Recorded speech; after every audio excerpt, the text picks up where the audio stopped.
আন্তর্জাতিক বিষয়াবলীর প্রকৃতি ও রাজনীতি সংক্রান্ত এই ক্লাসটিতে আমি ফারহান সাকিব আপনাকে স্বাগত জানাচ্ছি।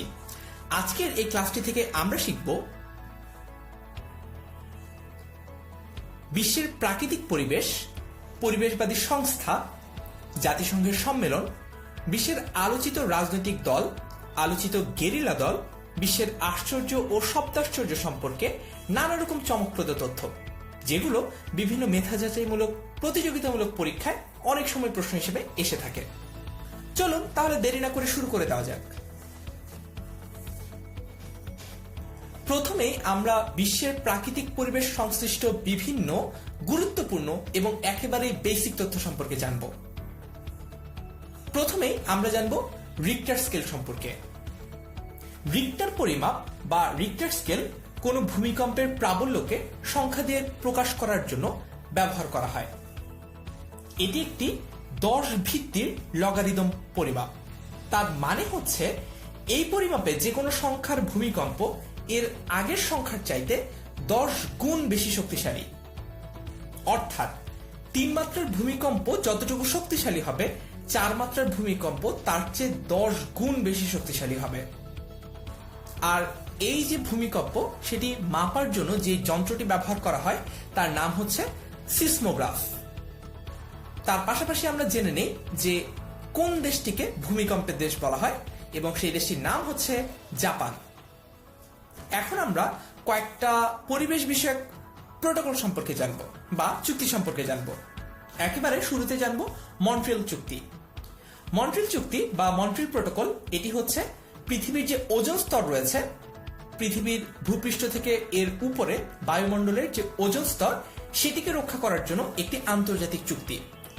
মন্ট্রিয়াল এই প্রোটোকলটি গৃহীত হয় 1987 সালের 16 সেপ্টেম্বর এবং এটি কার্যকর হয় 1989 সালের 1 জানুয়ারি। তারপরের প্রোটোকলটি খুবই গুরুত্বপূর্ণ, অনেক সময় এটি অনেক পরীক্ষায় এসেছে, সেটি হচ্ছে কিয়োটো প্রোটোকল। কিয়োটো প্রোটোকল একটি বহুরাষ্ট্রীয় আন্তর্জাতিক চুক্তি, যা এই চুক্তিতে স্বাক্ষরকারী রাষ্ট্রগুলোকে গ্রিনহাউস গ্যাস নির্গমন হ্রাসের জন্য দায়বদ্ধ করে। 1997 সালের 11 ডিসেম্বর জাপানের কিয়োটো শহরে এই চুক্তিটি প্রথম গৃহীত হয়।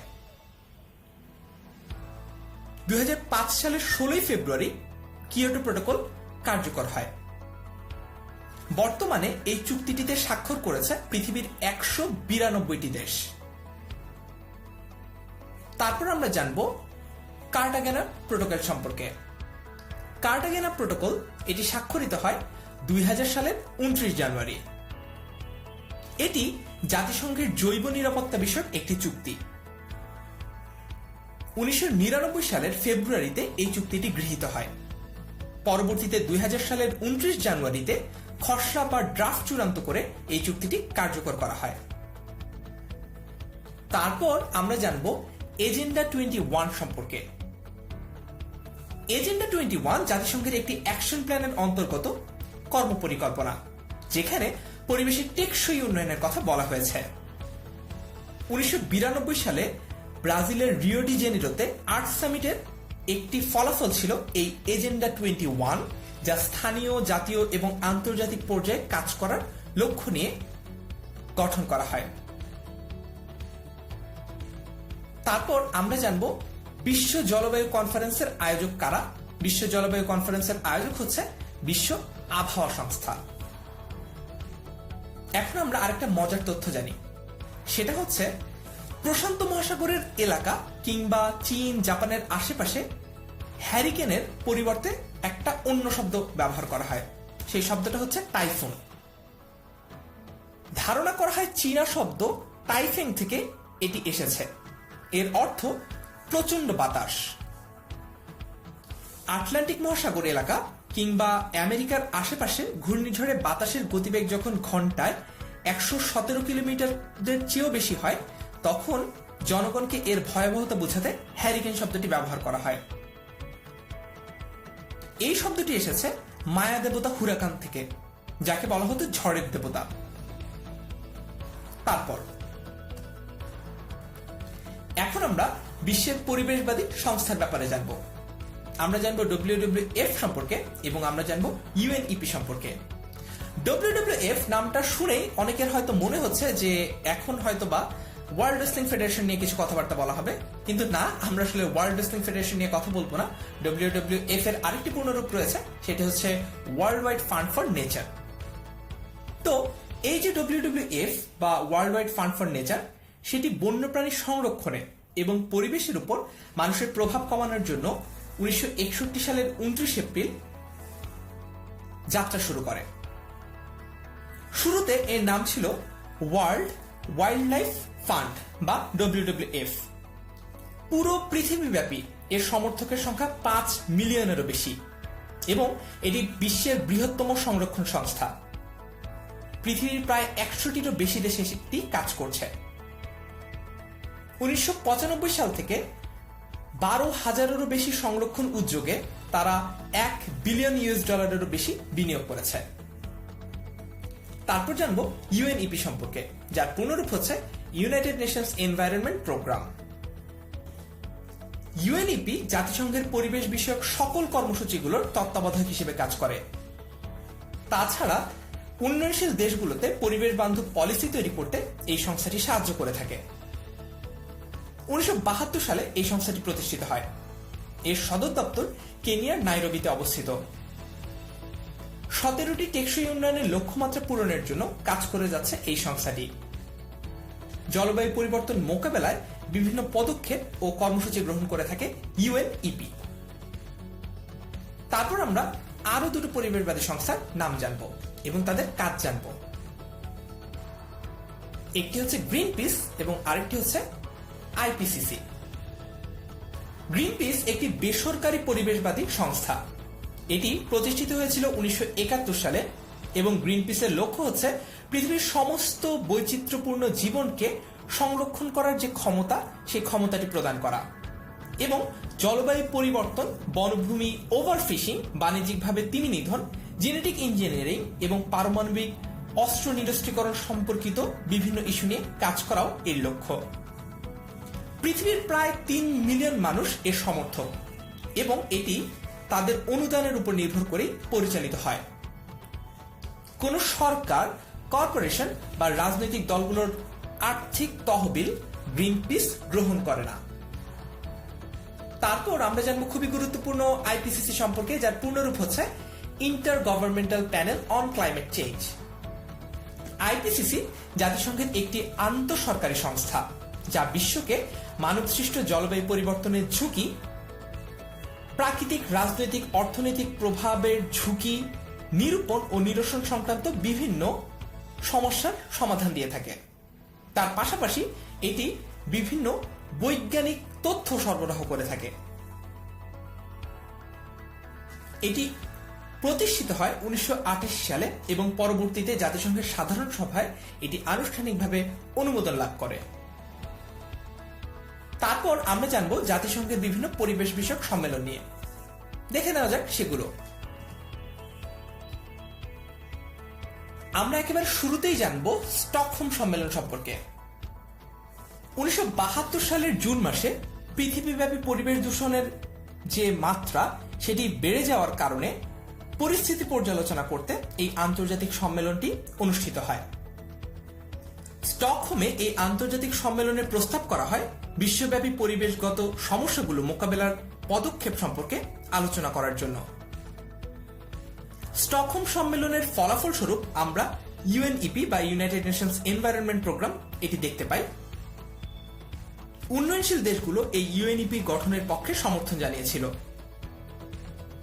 পরিবেশগত এই সমস্যাগুলোকে মানুষের কাছে আরো ভালোভাবে তুলে ধরার জন্য বা এই লক্ষ্য নিয়ে এই সম্মেলনে 5 জুনকে বিশ্ব পরিবেশ দিবস হিসেবে পালন করার সিদ্ধান্ত গৃহীত হয়। তাহলে আমরা একটু সংক্ষেপে আরেকবার দেখে নেই যে তথ্যগুলো আমরা জানলাম। এই সম্মেলনটি অনুষ্ঠিত হয়েছে সুইডেনের স্টকহোমে এবং সময়কাল ছিল 5 থেকে 16 জুন 1972 সাল। আনুষ্ঠানিক বা অফিসিয়াল নাম হচ্ছে জাতিসংঘ মানব পরিবেশ সম্মেলন এবং এটির সাধারণ নাম বা মানুষও এটিকে জাতিসংঘ মানব পরিবেশ সম্মেলন হিসেবেই চিনে থাকে। পরবর্তীতে আমরা অন্যান্য সম্মেলনগুলোর ক্ষেত্রে দেখব যে সেগুলোর সাধারণ মানুষের কাছে পরিচিত নাম আর আনুষ্ঠানিক বা অফিসিয়াল নামের কিছুটা পার্থক্য আছে। আচ্ছা, তারপর আমরা জানবো ব্রাজিলের রিও ডি জেনিরোতে যে সম্মেলন হয়েছে বা ধরিত্রী কিংবা রিও সম্মেলন সম্পর্কে। স্নায়ুযুদ্ধ বা শীতল যুদ্ধের পরে উন্নয়ন বিষয়ক বিভিন্ন কার্যক্রমে যাতে সকল দেশগুলো কোন রকম পোলিং এর অন্তর্ভুক্ত না হয়েই কাজ করতে পারে, সে কারণে এই আর্থ সামিটটি আয়োজন করা হয়েছিল। টেকসই উন্নয়ন সম্পর্কিত যে বিষয়গুলো, সেগুলোতে পৃথক পৃথক সদস্য রাষ্ট্রগুলো আলাদা আলাদাভাবে কাজ করাটা বেশ কঠিন। এ কারণে এটি বিভিন্ন সদস্য রাষ্ট্রগুলোর একটি প্ল্যাটফর্ম হিসেবে ব্যবহৃত হয়েছিল। এই সম্মেলনে এজেন্ডা 21 গৃহীত হয়। তো এখন আরেকবার একটু দেখে নেই সংক্ষেপে। স্থান ছিল ব্রাজিলের রিও ডি জেনিরো। সময়কাল ছিল 1992 সালের 3 থেকে 14 জুন। আনুষ্ঠানিক বা অফিসিয়াল নাম জাতিসংঘ পরিবেশ ও উন্নয়ন বিষয়ক সম্মেলন, এবং সম্মেলনটির সাধারণ মানুষের কাছে যে নামে পরিচিত সেটি হচ্ছে ধরিত্রী বা রিও সম্মেলন নামে। আচ্ছা, তারপর আমরা আরেকটা ধরিত্রী সম্মেলন সম্পর্কে জানবো, যেটার সাধারণ মানুষের কাছে পরিচিত নাম হচ্ছে রিও+5। আচ্ছা, তো রিও+5 এই সম্মেলনটি ছিল প্রথম আর্থ সামিট বা ধরিত্রী সম্মেলনের পরে যে চুক্তিগুলো হয়েছিল সেটা বাস্তবায়নের জন্য একটা বিস্তারিত পরিকল্পনা। এই সম্মেলনটি টেকসই বিকাশের প্রতিশ্রুতিগুলোকে আরেকবার পুনরুজ্জীবিত বা রিভাইভ করতে সাহায্য করেছিল। এই সভায় দুটি কর্মসূচি গৃহীত হয়েছে। একটি হচ্ছে 1998 থেকে 2002 এর যে কমিশনটি, সেই কমিশনের কর্মসূচি এবং এজেন্ডা 21 বাস্তবায়নের জন্য পরিকল্পনা কর্মসূচি, অর্থাৎ 5 বছরের একটি অ্যাকশন প্ল্যান। তাহলে আমরা দেখতে পাচ্ছি যে ধরিত্রী বা রিও+5 এই সম্মেলনটির আনুষ্ঠানিক নাম ছিল পরিবেশ বিষয়ক বিশেষ সম্মেলন। এর সময়কাল ছিল 1997 সালের 23 থেকে 27 জুন এবং এর স্থান ছিল যুক্তরাষ্ট্রের নিউ ইয়র্ক। তারপর আমরা জানব ধরিত্রী বা রিও+10 সম্মেলন সম্পর্কে। রিও+10 এই সম্মেলনটি জোহানেসবার্গ ঘোষণা থেকে পাওয়া যায়, অর্থাৎ জোহানেসবার্গ ঘোষণার সাথে এটি সম্পর্কিত।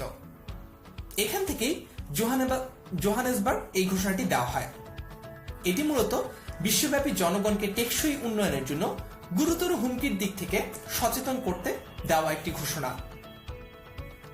এই হুমকিগুলো ছিল দীর্ঘস্থায়ী ক্ষুধা, অপুষ্টি, তারপরে সশস্ত্র সংঘাত, অবৈধ মাদক ব্যবসা, সংঘটিত অপরাধ, দুর্নীতি, প্রাকৃতিক বিপর্যয়, অস্ত্র পাচার, তারপরে মানুষ পাচার, সন্ত্রাসবাদ, জাতিগত অসহিষ্ণুতা ইত্যাদি।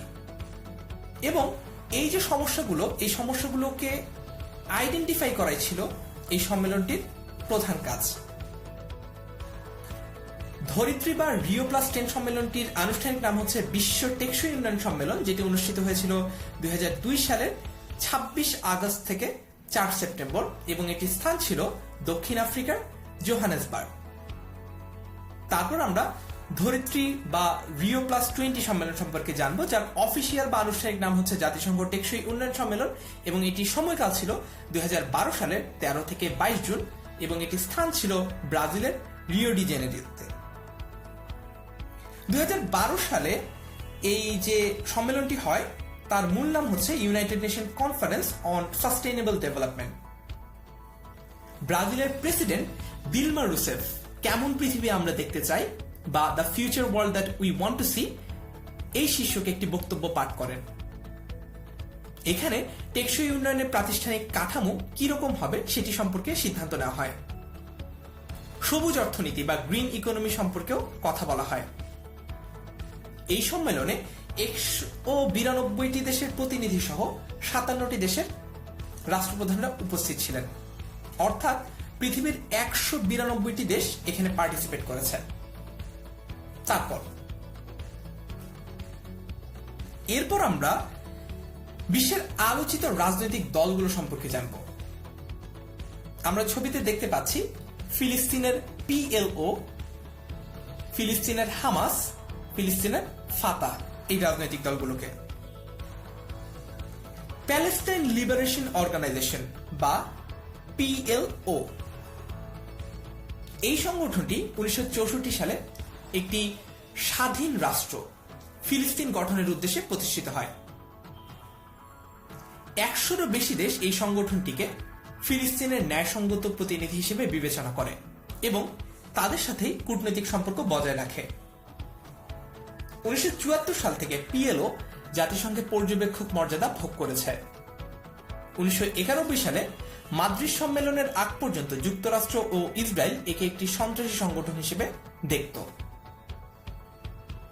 1993 সালে ইসরায়েলের অস্তিত্ব মেনে নেওয়ায় এবং সহিংসতা প্রত্যাখ্যান করায় এই PLO-কে ফিলিস্তিনিদের প্রতিনিধি হিসেবেও মেনে নেওয়া হয়।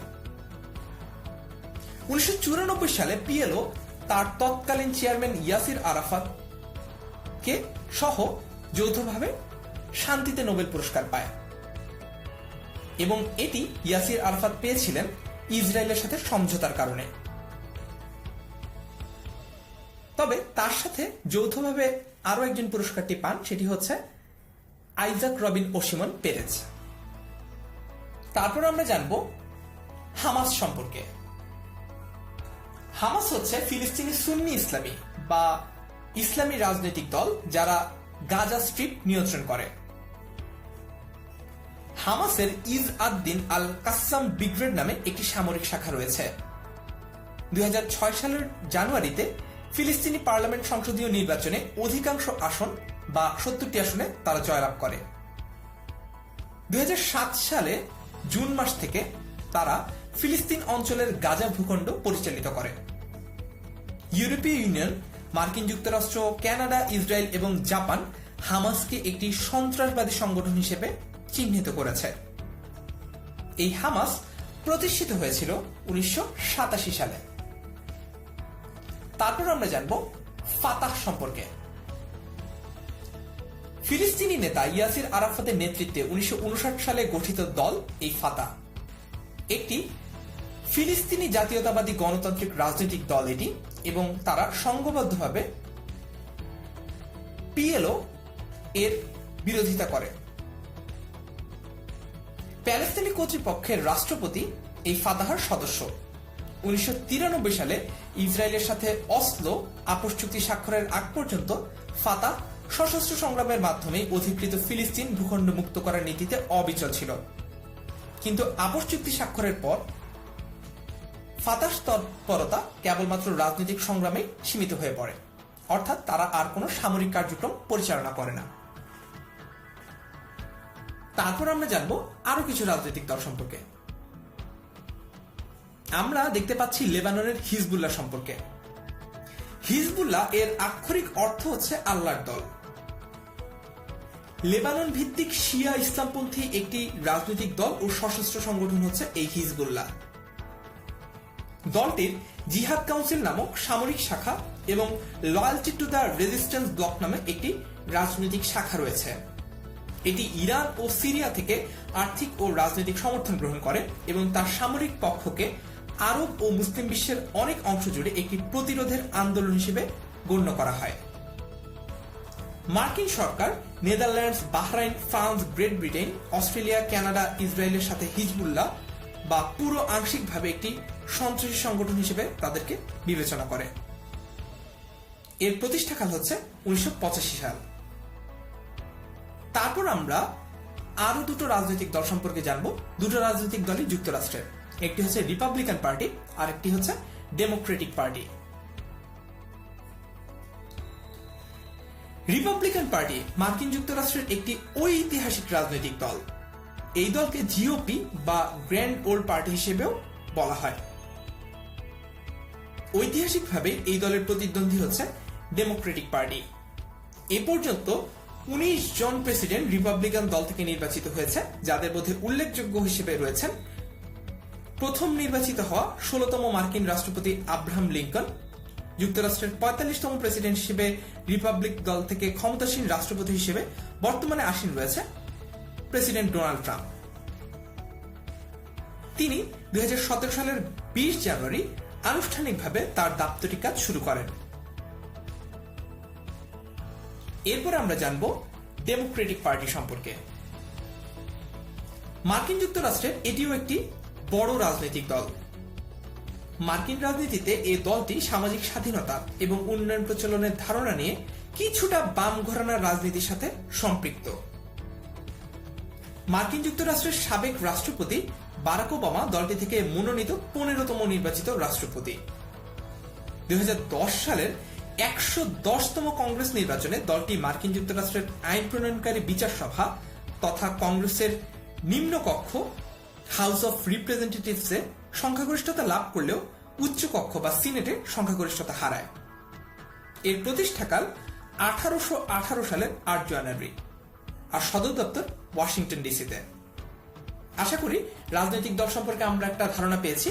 তারপর আমরা জানব পৃথিবীর বিভিন্ন আলোচিত গেরিলা দল সম্পর্কে।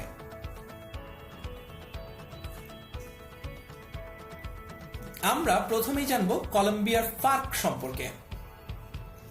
লাতিন আমেরিকার দেশ কলম্বিয়া, সেখানের একটি বিদ্রোহী গেরিলা গোষ্ঠী হচ্ছে এই ফার্ক। ফার্ক বিদ্রোহীরা দীর্ঘ 5 দশক ধরে দেশটির সরকারের সাথে সংঘাতে লিপ্ত। পৃথিবীর পশ্চিম গোলার্ধে দীর্ঘতম সময় সংঘাত বলা হয় এই গৃহযুদ্ধকে। কলম্বিয়ার বৃহত্তম এই গেরিলা গোষ্ঠীটি প্রতিষ্ঠিত হয় 1964 সালে। এরা মূলত সেখানকার কমিউনিস্ট পার্টির একটি অঙ্গ সংগঠন। মার্ক্সবাদ লেনিনবাদে বিশ্বাসী এই ফার্ক গেরিলারা একসময় কলম্বিয়ার ধনী দরিদ্রের তীব্র বৈষম্যের বিরুদ্ধে লড়তে প্রথমে কয়েকজন কৃষক এবং ভূমি শ্রমিক মিলে প্রতিষ্ঠা করেছিল ফার্ক। তখন গ্রাম পর্যায়ে বেশ কয়েকটি সংগঠন প্রতিষ্ঠা করেছিল তারা। পরে গ্রামীণ একটি গেরিলা সংগঠন হিসেবে আত্মপ্রকাশ করে এই ফার্ক সদস্যরা। 2016 সালের 22 জুন কলম্বিয়া সরকারের সাথে যুদ্ধবিরতি চুক্তির মাধ্যমে দীর্ঘদিনের তাদের এই গৃহযুদ্ধটির অবসান ঘটে। তারপর আমরা জানব JKLF সম্পর্কে, বা জম্মু কাশ্মীর লিবারেশন ফ্রন্ট। এটি হচ্ছে একটি সংগঠন যা পাকিস্তান শাসিত এবং ভারত শাসিত কাশ্মীর উভয় ক্ষেত্রেই সক্রিয়। এটি প্রতিষ্ঠা করেছিলেন আমানুল্লাহ খান এবং এর সহপ্রতিষ্ঠাতা ছিলেন মকবুল ভাট। 1977 সালের 29 মে ইংল্যান্ডের বার্মিংহামে এর নাম পরিবর্তন করা হয় এবং JKLF এটি রাখা হয়। তখন থেকে 1994 সাল পর্যন্ত এটি একটি সক্রিয় জঙ্গি সংগঠন ছিল। এটি প্রথমে যুক্তরাজ্যের ও ইউরোপের বিভিন্ন শহর, মার্কিন যুক্তরাষ্ট্র এবং মধ্যপ্রাচ্যের অন্যান্য দেশগুলোতে তাদের শাখা প্রতিষ্ঠা করেছিল। 1982 সালে এটি পাকিস্তান শাসিত আজাদ কাশ্মীরে একটি শাখা প্রতিষ্ঠা করে। 1987 সালে ভারত শাসিত কাশ্মীর উপত্যকায় আরেকটি শাখা প্রতিষ্ঠা করে। সংগঠনের সদস্যরা মুসলিম হলেও তারা ধর্মনিরপেক্ষ স্বাধীন রাষ্ট্র গঠনের পক্ষে কাজ করে। তারপর আমরা জানব আসামের উলফা সম্পর্কে। উলফা বা United liberation front of Assam হচ্ছে উত্তর পূর্ব ভারতের অন্যান্য সংগঠনের মতো আসামের একটি বিদ্রোহী সংগঠন, যারা ভারত ফেডারেশন থেকে আসামের সার্বভৌমত্ব দাবি করে সশস্ত্র লড়াই করছে। ভারত সরকার 1990 সালে সংগঠনটিকে সন্ত্রাসী সংগঠন হিসেবে চিহ্নিত করে নিষিদ্ধ ঘোষণা করেছে। মার্কিন সরকারের স্টেট ডিপার্টমেন্ট সংগঠনটিকে একটি নজর দেওয়া প্রয়োজন এমন ট্যাগ দিয়েছে বা তালিকাভুক্ত করেছে। উলফা 7 এপ্রিল 1979 সালে প্রতিষ্ঠিত হয়। বাংলাদেশের নানা সময় উলফা নেতাদের গোপনে চলে আসার ঘটনা ঘটেছে। 2014 সালের 30 জানুয়ারি বাংলাদেশ সরকার অস্ত্র চোরাচালানের একটি মামলায় উলফার এক অংশের নেতা পরেশ বড়ুয়া সহ 14 জনকে ফাঁসির আদেশ দেয়। তারপর আরো কিছু গেরিলা দল সম্পর্কে আমরা জানব। প্রথমেই আমরা জানব MNLF, যেটি একটি ফিলিপাইনের গেরিলা দল। তারপর আমরা জানব LTT, যেটি শ্রীলঙ্কার একটি গেরিলা দল, এবং তারপর আমরা জানব KNU সম্পর্কে, যেটি মিয়ানমারের একটি গেরিলা দল। প্রথমে MNLF, এটি ফিলিপাইনের একটি রাজনৈতিক সংগঠন। যার পুনরূপ হচ্ছে মোরো ন্যাশনাল লিবারেশন ফ্রন্ট। এটি প্রতিষ্ঠা হয়েছে 1972 সালে। একটি মুসলিম স্বাধীনতা আন্দোলনের জন্য ফিলিপাইনে দীর্ঘদিন ধরে এটি লড়াই করেছে। 1970-এর দশক থেকে প্রায় 2 দশক ধরে মোরো বিচ্ছিন্নতাবাদীরা এই সংগঠনটি পরিচালনা করেছে। 1996 সালে MNLF ফিলিপাইন সরকারের সাথে একটি যুগান্তকারী শান্তি চুক্তি স্বাক্ষর করে, যেটিতে মূল ভূখণ্ডের প্রদেশ এবং 3টি দ্বীপ প্রদেশের সমন্বয়ে গঠিত একটি অঞ্চল মুসলিম মিন্দানাও এই স্বায়ত্তশাসিত বলে ঘোষণা করা হয়। তারপর জানব LTTE সম্পর্কে। লিবারেশন টাইগার্স অফ তামিল ইল বা LTTE কিংবা তামিল টাইগার শ্রীলঙ্কার একটি বিচ্ছিন্নতাবাদী উগ্র গেরিলা সংগঠন ছিল। তারা শ্রীলঙ্কার উত্তরাঞ্চলে অবস্থান করে উত্তর এবং পূর্বাংশ নিয়ে পৃথক স্বাধীন তামিল রাষ্ট্র গঠনের লক্ষ্যে শ্রীলঙ্কা সরকারের বিরুদ্ধে লড়াই করেছিল, যা শ্রীলঙ্কায় তামিল ইল নামে পরিচিত। এবং এর প্রধান ছিলেন ভেলুপিল্লাই প্রভাকরণ, যিনি যুদ্ধরত অবস্থায় শ্রীলঙ্কান সামরিক বাহিনীর হাতে 2009 সালের 18 মে নিহত হন। তামিল টাইগারদের অপারেশনেও বেশ কিছু রাজনৈতিক নেতার মৃত্যু হয়। এর মধ্যে রয়েছে 1991 সালে ভারতের প্রধানমন্ত্রী রাজীব গান্ধী, 1993 সালে শ্রীলঙ্কার রাষ্ট্রপতি রানা সিংহে প্রেমাদাসা। তারপর আমরা জানব মিয়ানমারের KNU সম্পর্কে, যাকে KNLA এই নামেও পরিচয় দেওয়া হয়। তারা মূলত মিয়ানমারের কারেন জনগণের প্রতিনিধিত্ব করে। তাদের কার্যক্রম পার্বত্য পূর্ব মিয়ানমারে এবং মিয়ানমারের অন্যান্য অঞ্চলে, যেখানে ক্যারেনের লোক সংখ্যালঘু গোষ্ঠী হিসেবে বসবাস করে। ক্যারেন ভাষায় অঞ্চলটিকে কাউথুলি বলা হয়। মূলত ক্যারেন ন্যাশনাল ইউনিয়নের বা এই যে KNU, তার নেতৃত্বে ক্যারেনের কিছু লোক এই সংগঠনটি পরিচালনা করে। অর্থাৎ আমরা যেটি জানতে পারলাম সেটি হচ্ছে KNU এর পূর্ণরূপ হচ্ছে ক্যারেন ন্যাশনাল ইউনিয়ন বা KNU। তারপর আমরা আরো কিছু তথ্য সম্পর্কে জানব। আমরা জানব বিশ্বের সপ্তাশ্চর্য সম্পর্কে। প্রথমেই আমরা দেখতে পাচ্ছি মেক্সিকোর চিচেন ইৎজা। প্রাক কলম্বিয়ার সময়ে মায়া সভ্যতার একটি বড় শহর ছিল এটি। এই প্রত্নতাত্ত্বিক স্থানটি মেক্সিকোর ইউকাতান রাজ্যের 3 পৌরসভায় অবস্থিত। চিচেন ইৎজা 600 খ্রিস্টাব্দ থেকে 1200 খ্রিস্টাব্দ পর্যন্ত মায়া সভ্যতার উত্তরাংশে অবস্থিত নিম্নভূমির একটি প্রধান কেন্দ্র ছিল। 2017 সালে এটি মেক্সিকোর সবচেয়ে বেশি দর্শনীয় স্থানগুলোর মধ্যে একটি ছিল। তারপর আমরা জানব statue of Christ the redeemer, যেটি ব্রাজিলে অবস্থিত। এটি রিও ডি জেনেরিতে অবস্থিত যীশু খ্রিস্টের একটি মূর্তি, যা বিশ্বের বৃহত্তম আর্ট ডেকো মূর্তি হিসেবে বিবেচনা করা হয়। তার দুই পাশে প্রসারিত এক হাতের দৈর্ঘ্য হচ্ছে 28 মিটার বা 92 ফুট। এটি তিজুকা ফরেস্ট ন্যাশনাল পার্ক শহরকে আড়াল করে রাখা 700 মিটার উচ্চতার কর্কোভাদো পাহাড়ের চূড়ায় অবস্থিত। ব্রাজিলীয় খ্রিস্ট ধর্মের একটি প্রতীক এটি, এবং এটি দেখতে পৃথিবী থেকে বহু পর্যটক প্রতি বছর ব্রাজিলে ভিড় করে। তারপর আমরা জানব চীনের মহাপ্রাচীর সম্পর্কে। চীনের মহাপ্রাচীর পাথর ও মাটি দিয়ে তৈরি দীর্ঘ প্রাচীর সারি। এগুলো খ্রিস্টপূর্ব 5ম শতক থেকে খ্রিস্টীয় 1600 শতক পর্যন্ত চীনের উত্তর সীমান্ত রক্ষা করার জন্য তৈরি ও রক্ষণাবেক্ষণ করা হয়। এরকম অনেকগুলো প্রাচীর তৈরি করা হয়েছিল, তবে 220 খ্রিস্টপূর্বাব্দ থেকে 200 খ্রিস্টপূর্বাব্দের মধ্যবর্তী সময় চীনের প্রথম সম্রাট কিনশি হুয়াং এর অধীনে নির্মিত প্রাচীরটি সবচেয়ে বিখ্যাত। এটি বর্তমান প্রাচীরের অনেক উত্তরে অবস্থিত এবং এর খুব সামান্যই অবশিষ্ট রয়েছে। বর্তমান প্রাচীরটি মিং রাজবংশের শাসনামলে নির্মিত হয়। চীনের মহাপ্রাচীর মানুষের হাতে তৈরি পৃথিবীর সবচেয়ে বড় স্থাপত্য। এই প্রাচীরটি প্রায় 5 থেকে 8 মিটার উঁচু এবং 8852 কিলোমিটার লম্বা। এটি শুরু হয়েছে সাংহাই পাস এবং শেষ হয়েছে লোকনুর নামক স্থানে। তারপর আমরা জানবো পেরুর মাচু পিচু সম্পর্কে। একটি ইনকা শহর, সমুদ্রপৃষ্ঠ থেকে যার উচ্চতা 2400 মিটার। এটি পেরুর উরুবাম্বা উপত্যকার ওপরে পর্বতচূড়ায় অবস্থিত।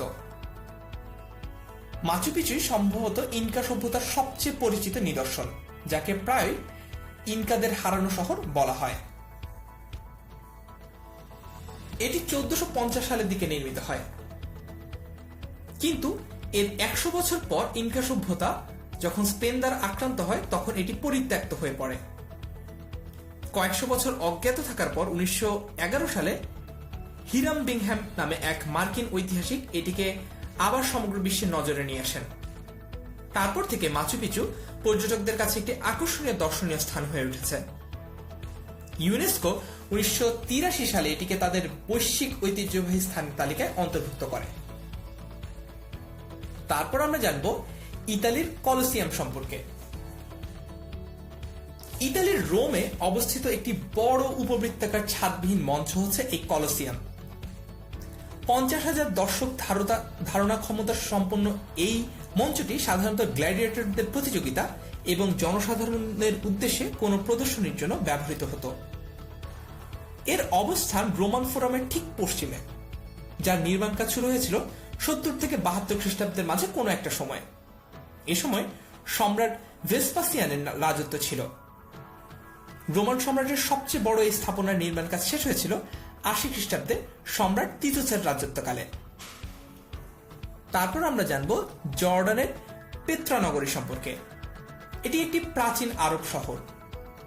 বর্তমান জর্ডানের দক্ষিণ পশ্চিমের গ্রাম ওয়াদি মুসার ঠিক পূর্বে হুর পাহাড়ের পাদদেশে এর অবস্থান। 400 খ্রিস্টপূর্বাব্দ থেকে 200 খ্রিস্টপূর্বাব্দ পর্যন্ত এটি ছিল নাবাতাইন রাজ্যের রাজধানী। পেত্রা নগরী মূলত একটি অত্যন্ত সুরক্ষিত দুর্গ ছিল। এটি বিখ্যাত এর অসাধারণ প্রাকৃতিক সৌন্দর্য আর গুরুত্বপূর্ণ স্মৃতিস্তম্ভগুলোর জন্য। এটি তৈরি হয়েছে গুহার মধ্যে, যা কোথাও কোথাও মাত্র 12 ফুট চওড়া। গুহার পাশেই রয়েছে কঠিন পাথরের দেয়ালের গায়ে গ্রথিত সেই প্রাচীন দালানগুলো, যার সবচেয়ে বিখ্যাত হল খাজনেত ফিরাউন নামে মন্দিরটি। মন্দিরটি ফারাওদের ধন ভাণ্ডার হিসেবে পরিচিত। আরও রয়েছে একটি অর্ধগোলাকৃতির নাট্যশালা। তারপর আমাদের সকলেরই পরিচিত ভারতের তাজমহল। ভারতের উত্তরপ্রদেশে আগ্রায় এই রাজকীয় সমাধিটি অবস্থিত। মুঘল সম্রাট শাহজাহান তার স্ত্রী আরজুমান বানু বেগম, যিনি মমতাজ মহল নামে পরিচিত, তার স্মৃতির উদ্দেশ্যে এই অপূর্ব সৌধটি নির্মাণ করেন। সৌধটি নির্মাণ শুরু হয়েছিল 1632 খ্রিস্টাব্দে, যা সম্পূর্ণ হয়েছিল 1653 খ্রিস্টাব্দে। সৌধটির নকশা কে করেছিলেন এই প্রশ্নে অনেক বিতর্ক থাকলেও এটি পরিষ্কার যে শিল্প নৈপুণ্য সম্পন্ন একদল নকশাকারক ও কারিগর সৌধটি নির্মাণ করেছিলেন, যারা ওস্তাদ আহমেদ লাহোরীর সাথে ছিলেন। মুঘল স্থাপত্য শৈলীর একটি আকর্ষণীয় নিদর্শন হিসেবে মনে করা হয় তাজমহলকে, যার নির্মাণ শৈলীতে পারস্য, তুরস্ক, ভারতীয় এবং ইসলামী স্থাপত্য শিল্পের সম্মিলন ঘটানো হয়েছে। 1983 সালে ইউনেস্কোর বিশ্ব ঐতিহ্য হিসেবে এটি স্বীকৃতি পায়। তারপর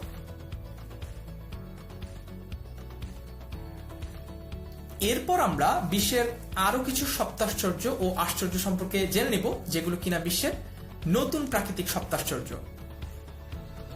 প্রথমেই আমরা জানব ব্রাজিলের অ্যামাজন বন সম্পর্কে। দক্ষিণ আমেরিকার অ্যামাজন নদী বিধৌত অঞ্চলে অবস্থিত এই বিশাল বনভূমিটি 70 লক্ষ বর্গ কিলোমিটার অববাহিকা পরিবেশিত এই অরণ্যের প্রায় 55 লক্ষ বর্গ কিলোমিটার এলাকা মূলত আর্দ্র জলবায়ু দ্বারা প্রভাবিত। 9টি দেশ জুড়ে এর অবস্থান। অ্যামাজন অরণ্যের 60% রয়েছে ব্রাজিলে, 13% রয়েছে পেরুতে এবং বাকি অংশ রয়েছে Colombia, Venezuela, Ecuador, Bolivia, Guyana, Suriname ও ফরাসি গায়ানায়। পৃথিবী জুড়ে যে রেইন ফরেস্ট তার প্রায় অর্ধেকটাই এই অ্যামাজন অরণ্য। তারপর জানবো পুয়ের্তো প্রিন্সিয়া, যেটি ফিলিপাইনে অবস্থিত। পুয়ের্তো প্রিন্সিয়া এটি একটি ভূগর্ভস্থ নদী। প্রাকৃতিকভাবে সৃষ্ট এই পাতাল নদীটি ফিলিপাইনের জাতীয় উদ্যান হিসেবে স্বীকৃত। এটি প্রায় 50 কিলোমিটার জুড়ে অবস্থিত। এর উৎপত্তি সাবাং শহরের সাবটেরিয়ান নদী থেকে। এই নদীর প্রবাহ গিয়ে পড়েছে দক্ষিণ চীন সাগরে। উদ্যানটি সেন্ট পল পাহাড়ের উত্তর উপকূলে। 2007 সাল পর্যন্ত মেক্সিকোর ইউকাটান উপত্যকাকে ধরা হতো একমাত্র পাতাল নদী। এর পরে আবিষ্কৃত হয় পুয়ের্তো প্রিন্সিয়া। একে বিশ্বের দীর্ঘতম ভূগর্ভস্থ নদী বলা হয়। বানর, লিজার্ড, স্কুইরাল ইত্যাদি বন্য জীবের বসবাসের নিরাপদ জায়গা হচ্ছে এই নদীটি। ইউনেস্কো এই নদীটিকে বিশ্ব ঐতিহ্য হিসেবে স্বীকৃতি দেয় 1999 সালে। তারপর আমরা জানব ভিয়েতনামের হালং বে সম্পর্কে। হালং বে ভিয়েতনামের কুয়াং নিন প্রদেশে অবস্থিত। বিভিন্ন আকার ও আকৃতির কয়েক হাজার চুনাপাথর দ্বারা সৌন্দর্যমণ্ডিত এই হালং বে উপসাগরের তটরেখার দৈর্ঘ্য 120 কিলোমিটার এবং এর ক্ষেত্রফল 1553 বর্গ কিলোমিটার। এতে 1969টি ক্ষুদ্র ক্ষুদ্র দ্বীপ রয়েছে, যেখানে প্রায় 200 প্রজাতির মাছ এবং 450 প্রজাতির শুশুক রয়েছে। 1994 সালে ইউনেস্কো এটিকে বিশ্ব ঐতিহ্য হিসেবে ঘোষণা করে। তারপর আমরা জানব ইগুয়াজু জলপ্রপাত, যেটি আর্জেন্টিনায় অবস্থিত। পৃথিবীর অন্যতম সপ্তাশ্চর্য হচ্ছে এই ইগুয়াজু জলপ্রপাত। এটি সৃষ্টি হয়েছে 275টি ছোট ছোট জলপ্রপাতের মাধ্যমে। এর অবস্থান ব্রাজিল ও আর্জেন্টিনার সীমান্তবর্তী এলাকায়, যার উচ্চতা প্রায় 60 থেকে 80 মিটার। এখানে প্রতি সেকেন্ডে প্রায় 1756 ঘনমিটার পানি ওপর থেকে নিচে পড়ছে।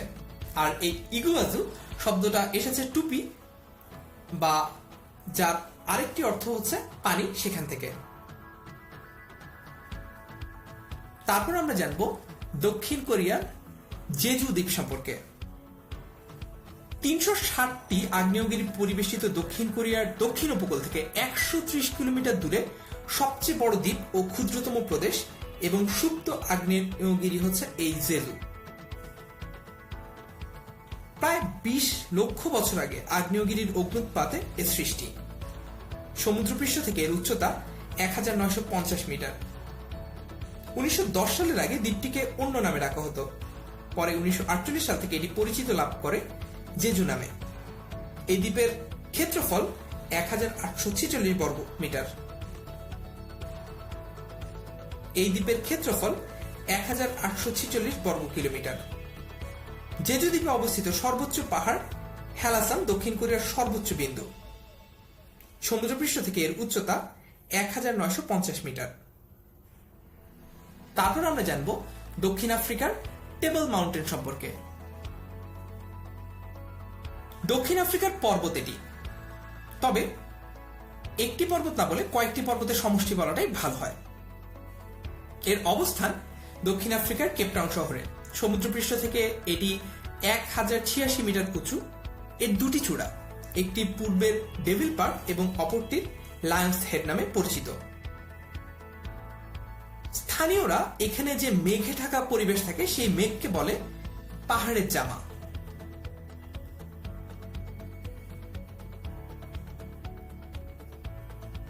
তারপর আমরা জানব কমোডো ন্যাশনাল পার্ক সম্পর্কে, যেটি ইন্দোনেশিয়ায় অবস্থিত।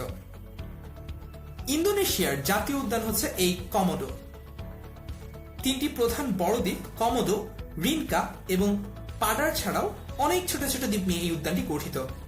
মোট ক্ষেত্রফল 1817 বর্গ কিলোমিটার।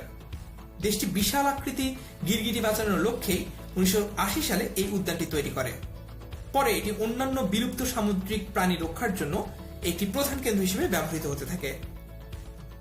1991 সালে এই জাতীয় উদ্যানকে বিশ্ব ঐতিহ্য হিসেবে ঘোষণা করে ইউনেস্কো। আশা করি বিশ্বের সপ্তাশ্চর্য ও আশ্চর্য সম্পর্কে আমরা জানতে পেরেছি। এরপরে আমরা সপ্তাশ্চর্য কেন্দ্রিক আরো কিছু তথ্য জানব, যেগুলো খুব গুরুত্বপূর্ণ। ব্যাবিলনের যে ঝুলন্ত উদ্যান, সেটি তৈরি করেছিলেন ব্যাবিলনের সম্রাট দ্বিতীয় নেবুচাঁদনেজার, এবং সেটি তিনি তৈরি করেছিলেন তার স্ত্রী এমিটিসের জন্য। ব্যাবিলনের ঝুলন্ত উদ্যানটি অবস্থিত হচ্ছে ইরাকে। 514 সালে পার্শ্ববর্তী পারস্য রাজ্যের সাথে এক ভয়াবহ রক্তক্ষয়ী যুদ্ধে এই উদ্যানটি সম্পূর্ণরূপে ধ্বংস হয়ে যায়। মিশরের পিরামিডের মধ্যে সবচেয়ে বড় এবং পুরনো পিরামিড হচ্ছে গিজা পিরামিড। ফারাও শাসক খুফুর শাসনামলে খ্রিস্টপূর্ব 2509 অব্দ থেকে খ্রিস্টপূর্ব 2483 অব্দের মধ্যবর্তী সময়ে এটি নির্মাণ করা হয়। 140 মিটার বা প্রায় 460 ফুট উঁচু খুফুর পিরামিডটি মিশরের রাজধানী কায়রোর উপকণ্ঠ গিজায় অবস্থিত। মিশরের আলেকজান্দ্রিয়া একটি বাতিঘর নির্মাণ করা হয় খ্রিস্টপূর্ব 3য় শতকে। বাতিঘরটির উচ্চতা ছিল 450 ফুট। মিশরের গিজা পিরামিডের পর সবচেয়ে উঁচু স্থাপনা ছিল এটি কয়েক শতাব্দী ধরে। 14 শতকে এক বিশাল ভূমিকম্পের কারণে এই বাতিঘরটি ভেঙে পড়ে এবং পরিত্যক্ত বলে ঘোষিত হয়। তাহলে আজকের এই ক্লাসটি থেকে আমরা আন্তর্জাতিক বিষয়াবলীর দুটি গুরুত্বপূর্ণ টপিক সম্পর্কে জানলাম। একটি হচ্ছে প্রকৃতি এবং আরেকটি হচ্ছে রাজনীতি। তার পাশাপাশি আমরা গেরিলা সংগঠন সম্পর্কে জানলাম, বিভিন্ন সম্মেলন সম্পর্কে জানলাম, পৃথিবীর সপ্তাশ্চর্যগুলো সম্পর্কে জানলাম এবং জানলাম আরো কিছু গুরুত্বপূর্ণ প্রাকৃতিক এবং মনুষ্য নির্মিত পর্যটক স্থান সম্পর্কে। আশা করি ক্লাসটি থেকে আপনি উপকৃত হয়েছেন। আমার সাথে থাকার জন্য আপনাকে ধন্যবাদ। দেখা হচ্ছে পরের ক্লাসে।